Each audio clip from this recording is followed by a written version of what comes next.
आपने कहाँ से शुरुआत की? जो मैं भी कह रहा था कि आंदोलन का रास्ता तो वैसे ही कांटों से भरा हुआ है और आपने तो अपनी पढ़ाई पूरी करने के बाद अपने आप को पूरी तरीके से अन्ना आंदोलन में समर्पित कर दिया था। कैसे शुरुआत हुई थी?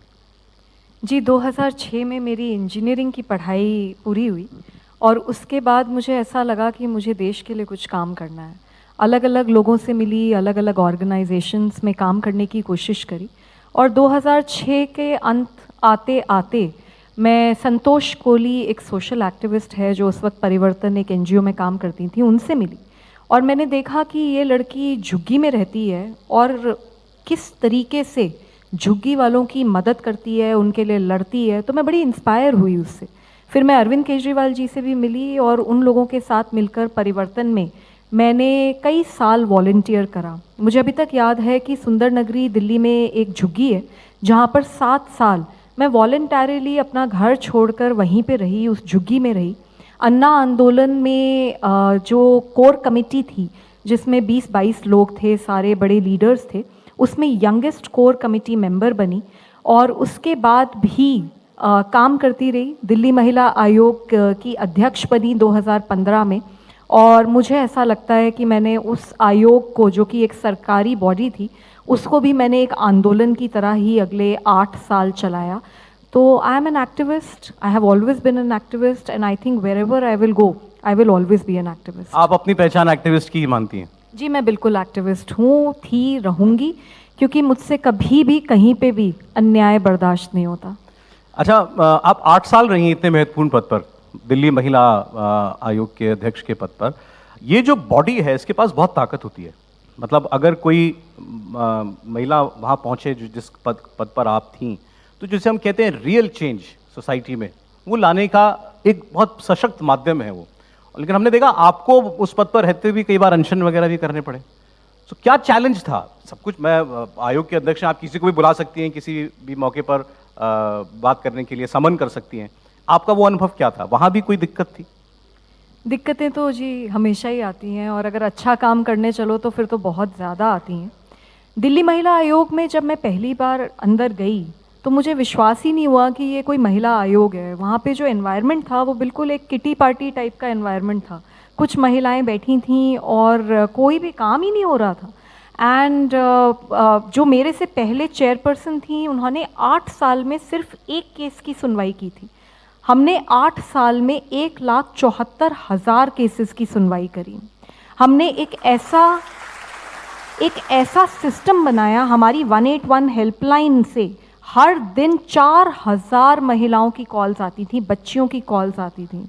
40 लाख कॉल्स हमने 181 विमेन हेल्पलाइन पे अटेंड करी और वो इसलिए इतनी कॉल्स आती थी क्योंकि सिस्टम इतना इफेक्टिव हो गया था। हमने 23 कार्स लगाई, उसमें राउंड द क्लॉक काउंसलर्स लगाए। जैसे ही कोई कॉल आती थी, इमीडिएटली मेरी काउंसलर, हमारी लड़कियों की टीम उस लड़की तक पहुंचती थी, चाहे वो कहीं घर में बंद हो, चाहे वो डोमेस्टिक वायलेंस फेस कर रही हो, चाहे वो किसी पुलिस स्टेशन में कोई समस्या झेल रही हो, चाहे वो अस्पताल में उसको ठीक से इलाज नहीं हो रहा हो, और चाहे उसे कोई सेक्स ट्रैफिकर रैकेट में पकड़ा गया हो। तो ये सारी बच्चियों को हमने बचाने की कोशिश करी। 2,500 से ज़्यादा रेस्क्यू ऑपरेशंस हम लोगों ने लीड करे, लाखों लड़कियों को बचाया। मैं अभी तक कभी भूल नहीं सकती वो एक इंस्टेंस, जब एक 14 साल की बच्ची को हमने एक मॉडल टाउन की एक अच्छी कोठी में से रेस्क्यू करा। उस लड़की को झारखंड से ट्रैफिक करा गया था, उसको एक डोमेस्टिक हेल्प की तरह काम करवा रहे थे। उसकी पूरी बॉडी के ऊपर जलने के निशान थे, उसके चेहरे पर प्रेस आयरन जिससे हम कपड़े इस्त्री करते हैं, वो उसको उसके चेहरे को उस इस्त्री से जला रखा था, उसको कैंची से काटा हुआ था। इस तरीके की बच्चियों को हमने बचाया, उनका रिहैबिलिटेशन करा। जीबी रोड में हम आए दिन अंदर घुसते थे, लड़कियों को रेस्क्यू करते थे। कभी नहीं भूल सकती कि एक बच्ची जो कि 9 साल की उम्र में वहाँ पे बेची गई थी, 15 साल की उम्र में जब वो पहुँची तब हमें पता चला उस बारे में। हम गए वहाँ पे, अंदर गए और हमने उस लड़की को रेस्क्यू करा और फिर उसको हमने रिहैबिलिटेट करने की कोशिश करी। तो दिल्ली महिला आयोग की तो मुझे लगता है कि मेरा जो पूरा टेन्योर था 8 इयर्स, वो इतना चैलेंजिंग था। Not that I did not get much support from the system. Whatever little support I got, but अपने लिए वो इतना ट्रॉमेटिक था। मैंने एक 8 महीने की बच्ची के रेप केस को हैंडल करा है। मैं जब मेरे पास कॉल आई कि लड़की के साथ ऐसा हो गया and she is in ICU, तो मैं इमीडिएटली वहाँ पे पहुँची और मेरे को ऐसा लगता है, अभी तक मुझे ऐसा लगता है कि मेरे हाथ उसके खून से सने हैं, क्योंकि वो इतने बुरे हाल में थी। उसके हमने 3 ऑपरेशन कराए तब जाके वो लड़की बची। और उस एक इंसिडेंट ने मेरे को इतना झकझोर के रख दिया कि हम इतने बड़े बड़े काम करते हैं, हम इतने नंबर्स बताते हैं कि हमने इतने केसेस करे, we have done so much of work, but if you can not save 1 8-month-old baby in the capital, then what is the work that I have done? It made me question a lot. और इसीलिए मैं sir अनशन पे बैठी, 10 दिन तक भूखी बैठी रही, सिर्फ पानी पिया मैंने उन 10 दिनों में, और मेरी सिर्फ एक मांग थी कि छोटे बच्चों के रेपिस्ट को फांसी की सज़ा होनी चाहिए।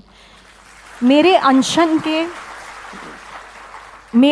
के 10वें दिन पर केंद्र सरकार ने मेरी मांग मानी और देश में ये अध्यादेश लाया गया और फिर बाद में वो कानून बना कि बच्चों के बलात्कारियों को फांसी की सज़ा दी जाएगी।